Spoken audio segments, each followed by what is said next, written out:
October 13th, 2019. The air carried a biting chill, a prelude to the long, cold nights of winter. It was the kind of evening that sent shivers down your spine, not from the weather alone, but from something far more sinister. The field lights cast long shadows across the school grounds, their pale glow illuminating the cheerleaders as they practiced their final routine. Among them, Megan Hart shone like a beacon, her infectious energy and radiant smile drawing admiration from everyone around her. She was the star of the squad, the kind of girl whose life seemed as bright as the lights above her. Yet, beneath the surface of her perfect exterior, Megan harbored secrets that would soon bring her world crashing down. For those who knew Megan, October 13th would be a date forever etched into memory, the night she vanished without a trace. It began like any other evening. The cheerleading practice wrapped up, and the girls packed their bags, chatting about homework, upcoming games, and weekend plans. Megan lingered a little longer, her phone clutched tightly in her hand as she exchanged furtive glances toward the empty bleachers. There was something in her demeanor, a quiet tension, a nervous energy that didn't escape the notice of her best friend, Lisa. "Hey, are you okay?" Lisa asked, her brow furrowed in concern. Megan plastered on her signature smile, the kind that could light up a room. "Yeah, just tired," she replied, brushing off the question as she shouldered her gym bag. "I'll see you tomorrow." Lisa nodded but couldn't shake the uneasy feeling. Megan's behavior had been erratic lately, missed calls, unexplained absences, and cryptic remarks that hinted at a secret she couldn't share. Still, Lisa chalked it up to the pressures of senior year and the demands of being a cheerleader. She had no way of knowing that this would be the last time she'd see her best friend alive. As Megan walked to her car, the field lights flickered and then went dark, plunging the school grounds into shadow. The sound of her footsteps echoed in the stillness, mingling with the rustle of leaves and the distant hum of traffic. She glanced over her shoulder, her pulse quickening. It felt as though someone was watching her, but the parking lot was empty. Megan slid into the driver's seat, locking the doors as she started the engine. Her phone buzzed with a message from a contact saved as D. Her heart raced as she read the text. "Same spot. Don't be late."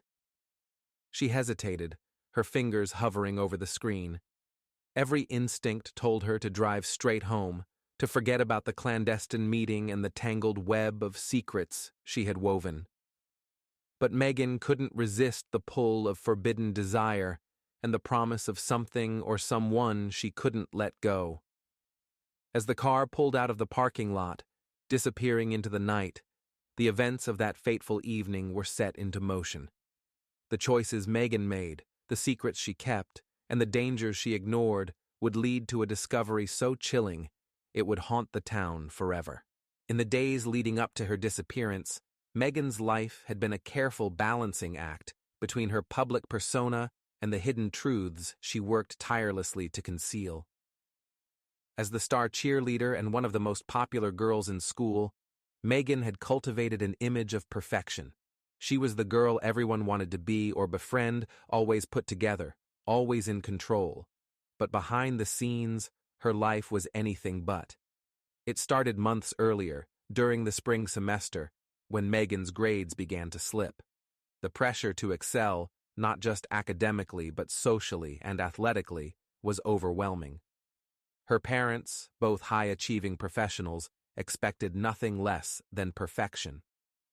The stress was suffocating, and Megan found herself struggling to keep up.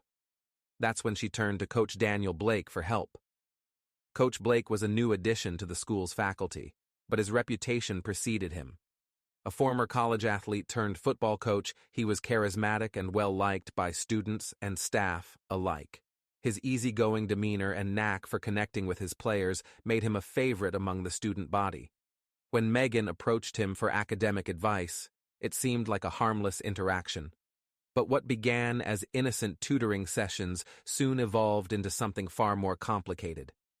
Megan was drawn to Daniel's confidence and charm, qualities that seemed to fill the void left by her parents' emotional distance and the constant judgment of her peers.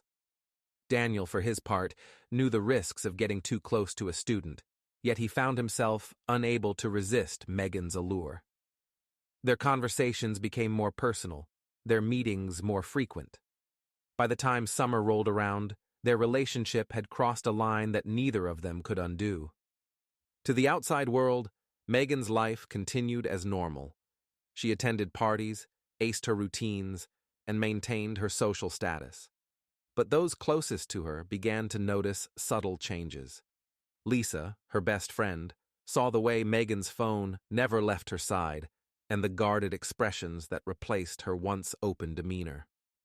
When Lisa pressed her about it, Megan would deflect with vague excuses or change the subject entirely. "It's nothing," Megan insisted one afternoon when Lisa confronted her about a missed hangout. "Just cheer stuff. You wouldn't understand." Lisa wanted to believe her, but the nagging feeling that something was wrong wouldn't go away. Megan was hiding something big, and as much as Lisa wanted to push for answers, she didn't want to risk alienating her best friend. Meanwhile, Megan and Daniel's secret affair grew increasingly risky.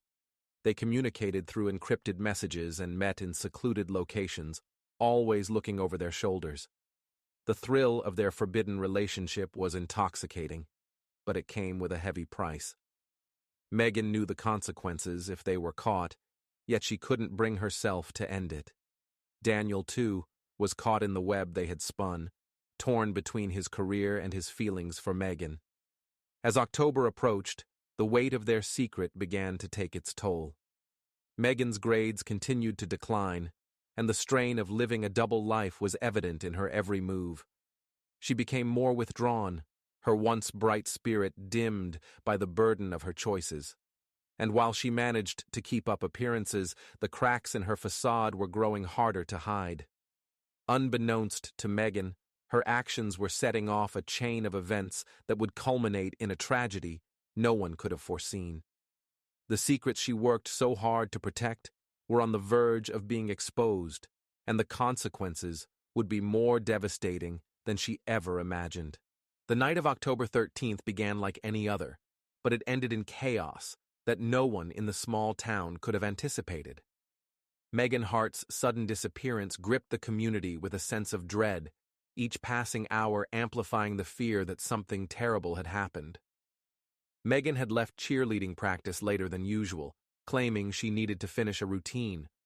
Her teammates waved goodbye as she headed toward the dimly lit parking lot, her movements quick and purposeful. A few students lingering on campus noticed her driving away but thought little of it.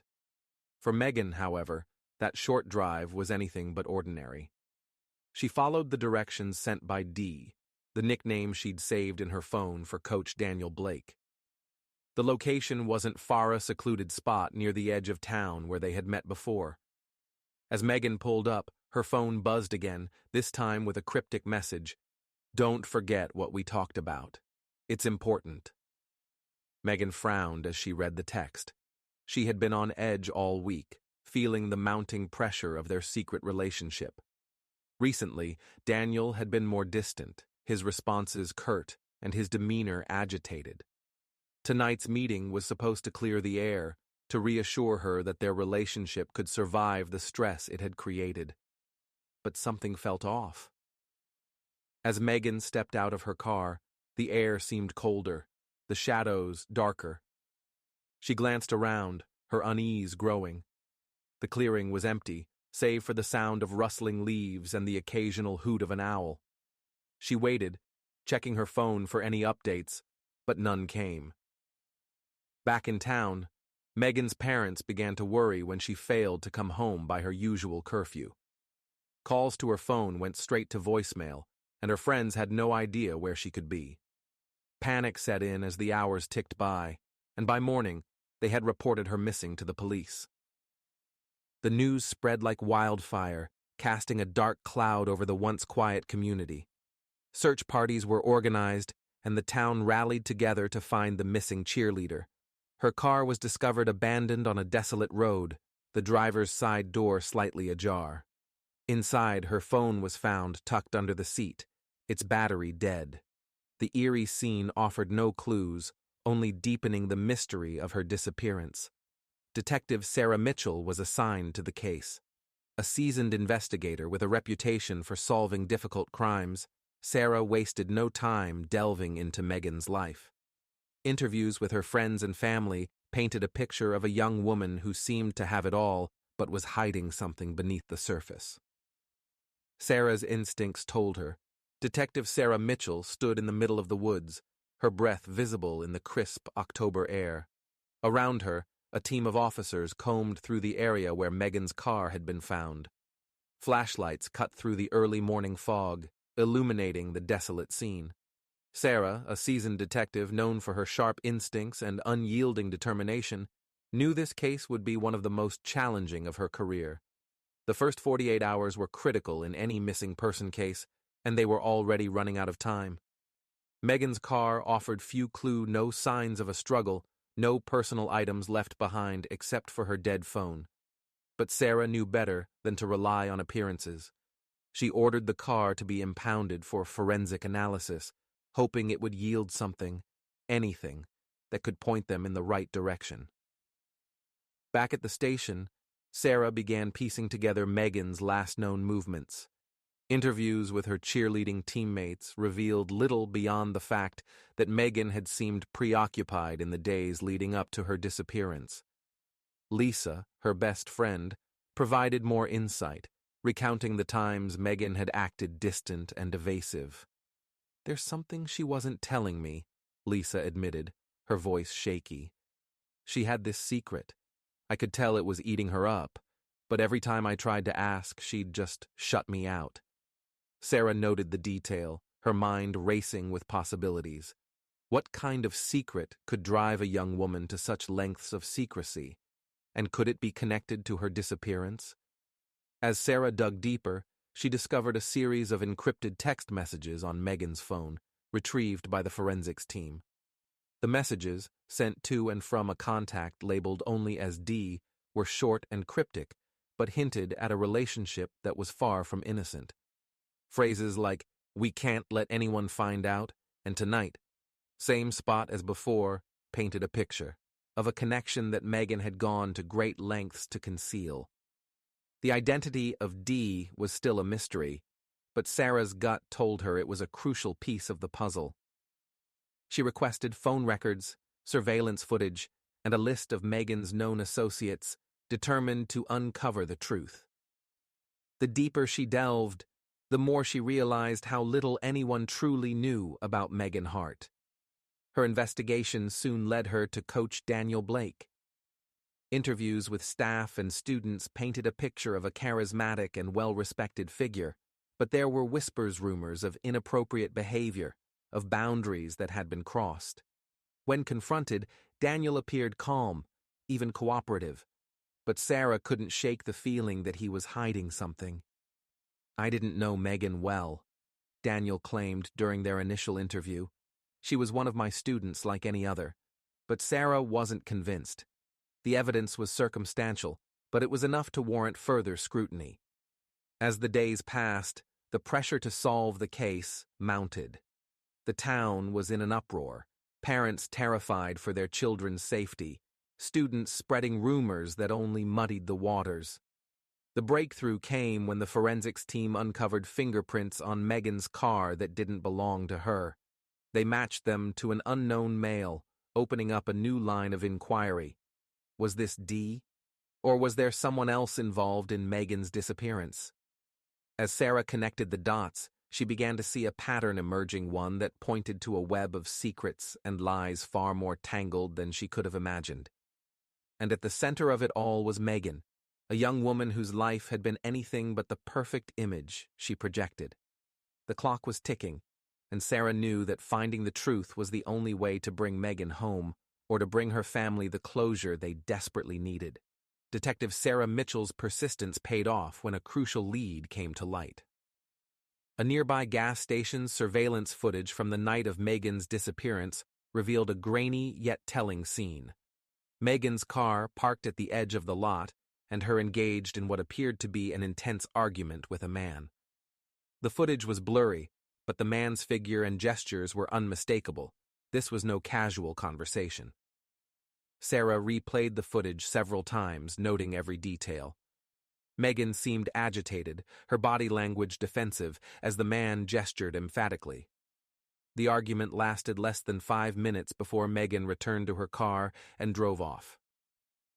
The man remained in the parking lot for several minutes, pacing before disappearing into the shadows. The discovery raised more questions than it answered. Who was this man? And what was his connection to Megan? Sarah immediately tasked her team with enhancing the footage and identifying the individual. Meanwhile, she delved deeper into Megan's encrypted messages, looking for connections that might reveal the identity of D. Her investigation began to bear fruit. Phone records tied Megan's last calls to a burner phone, and the messages matched those sent by D. Cross-referencing timestamps with known locations, Sarah was able to piece together a timeline that pointed squarely at Coach Daniel Blake. The evidence was circumstantial but damning. Yet Sarah couldn't ignore the gas station footage. It introduced the possibility of another player in Megan's story. Word of the footage spread quickly, fueling the already rampant speculation in town. Theories ranged from an unknown lover to a jealous rival. Students whispered about Megan's secretive behavior, while parents demanded answers. The community's anger and fear were palpable, and Sarah knew the clock was ticking. Then another piece of evidence surfaced, a shoe print found, near the woods where Megan's car was discovered. The print didn't match any known shoes in Megan's possession, nor did it align with Daniel Blake's known footwear. This anomaly further complicated the narrative, suggesting that someone else had been at the scene. As Sarah worked tirelessly to untangle the growing web of clues, she interviewed more of Megan's friends and acquaintances. Lisa, still racked with guilt, mentioned something she had initially dismissed, a strange conversation Megan had the week before her disappearance. She said, "If anything happens to me, promise you won't let them blame the wrong person," Lisa recalled, her voice trembling. I thought she was being dramatic. But now, this cryptic statement haunted Sarah. Megan had clearly felt a sense of danger, yet she hadn't confided in anyone. What had she been protecting, and who had she been protecting it from? Sarah's focus turned to the gas station man. Enhanced footage revealed a faint detail, a logo on his jacket that matched a local construction company. With this lead, Sarah was able to identify him. Todd Keller, a former student who had briefly worked at the school as a groundskeeper. He had a minor criminal record, nothing violent, but enough to put him on Sarah's radar. When brought in for questioning, Todd was defensive but denied any involvement in Megan's disappearance. He admitted to knowing her but claimed their argument had been about an unpaid favor, brushing it off as inconsequential. Sarah wasn't convinced. Todd's alibi for the night was flimsy, and his evasive answers only deepened her suspicions. The investigation was now at a crossroads. On one hand, the circumstantial evidence against Coach Blake painted a compelling narrative of a forbidden relationship turned deadly. On the other, Todd Keller's mysterious presence and weak alibi hinted at a darker, more unexpected possibility. Sarah knew the truth lay somewhere in the middle, but the pressure to resolve the case was immense. As the web of secrets began to unravel, Sarah realized that the truth about Detective Sarah Mitchell's investigation took a sharp turn as she zeroed in on Todd Keller. While his denial seemed rehearsed, his vague connection to Megan and the suspicious timing of their gas station encounter kept him under close scrutiny. Sarah's instincts told her that Todd wasn't the sole key to solving the case, but rather another thread in the intricate tapestry of Megan's life and death. Meanwhile, the town was growing restless. The discovery of the surveillance footage and the shoe print reignited public interest in Megan's case, with media outlets descending on the small community. Speculation grew wilder, and Sarah felt the pressure mounting as the case spiraled further into public scrutiny. She knew time was running out to uncover the truth before false narratives took over completely. Her team's efforts to enhance the surveillance footage revealed a chilling detail. Todd wasn't alone in the gas station parking lot that night. In the shadows, another figure could be seen lingering near the edge of the frame, obscured but unmistakably watching. The figure's identity was impossible to discern, but the revelation sent a shiver down Sarah's spine. Who else had been there, and what role had they played? Sarah's investigation also led her back to the woods near where Megan's car was discovered. The area had already been searched, but a hunch drove her to revisit the scene. This time, she brought in a specialized K9 unit. The decision proved to be crucial. Buried under a shallow layer of leaves and dirt, they uncovered a torn piece of fabrica fragment from a cheerleading uniform. It was unmistakably Megan's. The fabric was sent to the lab for analysis, but Sarah's mind was racing. The discovery added another piece to the puzzle, but it also deepened the mystery. How had this crucial evidence been missed in the initial search? Was it deliberately placed there after the fact? And if so, by whom? Sarah's late nights at the precinct grew longer as she pored over maps, evidence logs, and witness statements. She worked methodically, determined to connect the dots. One detail stood out. Megan's phone records indicated a call made to an unknown number minutes before her encounter at the gas station. The number, traced to another burner phone, led to a dead end, but it was one more connection Sarah couldn't ignore. Amid her investigation, Sarah paid another visit to Lisa. The guilt-stricken friend reluctantly revealed another piece of Megan's secretive life. She told me she was scared of someone, Lisa confessed, tears streaming down her face. She wouldn't say who, but she mentioned the woods. She said that place gave her nightmares, the woods a recurring element in Sarah's growing theory. But what role did they play in Megan's demise? Sarah resolved to comb through the area again, this time with a forensic anthropologist and an expanded search team. As the investigation progressed, it became increasingly clear that the woods held the key to unlocking Megan's story. While Sarah followed the trail, the pressure on Coach Daniel Blake escalated.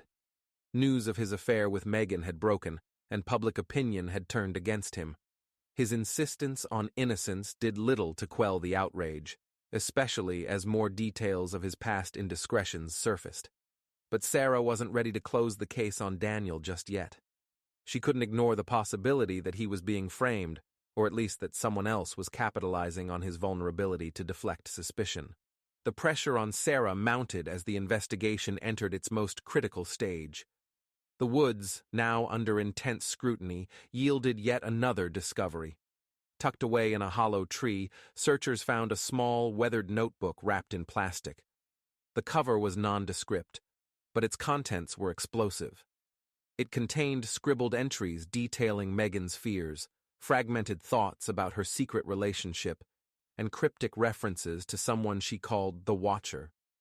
The entries painted a picture of a girl trapped in a web of manipulation and intimidation. Megan's words hinted at threats, but stopped short of naming the person behind them. However, one passage stood out. "I am being followed. I see him in the shadows. I don't know who to trust anymore." The notebook's discovery reignited Sarah's determination. Coupled with the evidence already gathered, it added weight to her theory that Megan's death was the culmination of more than just a forbidden affair gone wrong. It was part of a larger, darker plot. Sarah's next move was to re-examine the phone records tied to the burner phone. With the help of a cybersecurity expert, she traced its signal to a secluded cabin on the outskirts of town. The property belonged to an older man named Clyde Roscoe, a reclusive figure known for his odd behavior. Clyde had no known connection to Megan, but Sarah couldn't dismiss the coincidence. When Sarah and her team arrived at the cabin, they found Clyde and a cache of disturbing items. Photographs of Megan, some taken without her knowledge, were scattered across a desk. A journal contained ramblings about protecting her from herself, alongside chilling sketches of the woods and the gas station. Clyde, initially defiant, broke down under questioning. He admitted to following Megan, but insisted he never harmed her. "I watched over her," he muttered, his eyes distant. She was in trouble, but I couldn't save her. The discovery of Clyde's obsession added another layer to the case, but it also raised more questions than answers. Was he the shadowy figure in the gas station footage? Did he play a direct role in Megan's death? Or was he another pawn in the unfolding tragedy? As Sarah dug deeper, she uncovered a chilling connection between Clyde and Todd Keller. The two men had crossed paths years ago at a construction site where both had worked. Sarah's team unearthed a series of emails suggesting a shared history of violence and a possible motive for targeting Megan. The emails hinted at a twisted pact, but their exact meaning remained elusive. The investigation was reaching its breaking point. Sarah felt the weight of the town's expectations, the media's scrutiny, and her own relentless drive for justice. The threads were coming together, but the picture was still incomplete. And as Sarah prepared to confront Todd and Clyde with the mounting evidence, she couldn't shake the feeling that the real truth was still out there, lurking just beyond her grasp. Then another breakthrough emerged. A witness came forward, a hiker who frequented the woods. He recalled seeing a parked car on the trail's edge the night Megan disappeared. The car matched the description of Todd Keller's vehicle. The hiker also mentioned something chilling, a faint scream echoing through the trees shortly after he'd passed by. Armed with this new testimony, Sarah intensified her focus on Todd while keeping an open mind about the shadowy figure in the gas station footage. The evidence was beginning to form a picture, but the details remained blurred. Every step closer to the truth revealed more complexities in the case and more secrets about the people in Megan's life. As Sarah pieced together the timeline, she couldn't shake the feeling that she was being watched. Perhaps it was paranoia, or perhaps it was something more sinister. Someone out there was desperate to keep the truth hidden, and Sarah's determination to uncover it was putting her directly in their crosshairs. The answers were within reach, but so was the danger. The shadows in the woods were closing in, and Sarah knew that solving the case might come at a price she wasn't prepared to pay. The courtroom was silent, the tension so thick it seemed to weigh down the very air. The jury had been deliberating for 2 days, and now they filed back into the room, their expressions inscrutable. Everyone present, Megan's grieving family, Daniel Blake's stoic supporters, and the townsfolk who had been captivated by the trial, held their breath as the foreperson stood to deliver the verdict. On the charge of second-degree murder, the foreperson began, pausing to glance at the judge. We find the defendant, Daniel Blake, not guilty. A collective gasp rippled through the courtroom. Megan's mother buried her face in her hands, her shoulders shaking with sobs, while her father stared straight ahead, his expression carved from stone. On the other side of the room, Daniel Blake exhaled sharply, his relief palpable. His attorney placed a reassuring hand on his shoulder, but the victory felt hollow amidst the emotional devastation that filled the room. The foreperson continued. On the charge of gross negligence leading to the endangerment of a minor, we find the defendant guilty. The mixed verdict left the room in a state of confusion and unrest. Daniel was taken into custody to await sentencing, and while he had escaped the most serious charge, the weight of the guilty verdict still hung heavy over him. Outside the courthouse, the town erupted into heated debates, with some arguing that justice had been served and others lamenting that it had fallen short. For Detective Sarah Mitchell, the verdict brought little closure. While Daniel's actions had undeniably played a role in Megan's fate, the identity of the man from the gas station footage remained a mystery. The investigation was far from over, and Sarah's determination to uncover the truth burned brighter than ever. In the weeks following the trial, the town struggled to move forward. Megan's parents became vocal advocates for stricter laws governing relationships between students and educators, channeling their grief into action. Their campaign brought national attention to the case, sparking debates about the responsibilities of those in positions of power. Daniel Blake, now a convicted felon, faced a sentence of 5 years in prison. The once beloved coach became a pariah, his reputation shattered beyond repair.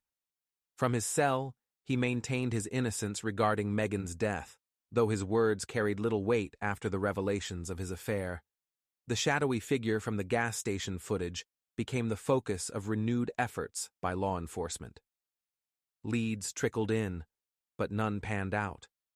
The enigma of the man's identity gnawed at Sarah, who couldn't shake the feeling that he held the key to the entire mystery. Meanwhile, the town's youth grappled with the aftermath of the trial. Megan's friends found themselves questioning the image of their seemingly perfect peer, haunted by the realization that they had missed the signs of her inner turmoil. Lisa, in particular, was racked with guilt, replaying every conversation, every moment, searching for clues she might have overlooked. 3 months after the trial, a breakthrough came. A forensic analyst reviewing the gas station footage noticed a reflection in the window of a parked car that had gone previously unnoticed. Enhancing the image revealed a partial license plate number, leading investigators to a vehicle registered to a man named Kyle Drapera Drifter, with a history of violent behavior. Sarah's heart raced as she reviewed the new evidence. A quick search revealed that Kyle had been in the area on the night of Megan's disappearance and had since left town. Armed with this lead, she launched a manhunt, determined to bring Kyle in for questioning. When Kyle was finally apprehended in a neighboring state, he denied any involvement with Megan's disappearance. However, items found in his possession, including a bracelet that matched one Megan had been wearing, painted a damning picture. As the interrogation unfolded, Kyle's carefully constructed alibi began to crumble, and cracks in his story revealed the truth. The evidence against Kyle Draper was overwhelming, and he eventually confessed to his role in Megan's death. According to his statement, he had approached her at the gas station, offering help with a supposed car problem. When she resisted his advances, the encounter turned violent. He had abandoned her car and fled, leaving Megan in a shallow grave not far from where her car was discovered. The news brought a bittersweet sense of closure to the town. For Megan's family, it was a chance to finally lay their daughter to rest, though the pain of her loss would never fully heal. The community, too, began to rebuild, using the lessons learned from the tragedy to foster a culture of openness and support. Detective Sarah Mitchell stood at Megan's graveside during a quiet memorial service, her heart heavy but resolute. The case had taken its toll on her, but it had also reaffirmed her commitment to seeking justice, no matter how long it took. As the sun set over the cemetery, she placed a single white rose on the grave, a symbol of the innocence that had been lost and the hope that such a tragedy would never happen again. This concludes the story of a secret affair between Cheerleader and the coach, which ends in grisly murder. Feel free to share your thoughts and opinions about this shocking story in the comment section below. Thank you for watching. If you found this video informative, don't forget to like and subscribe to our channel. It will help us bring you more impactful content. See you in the next video.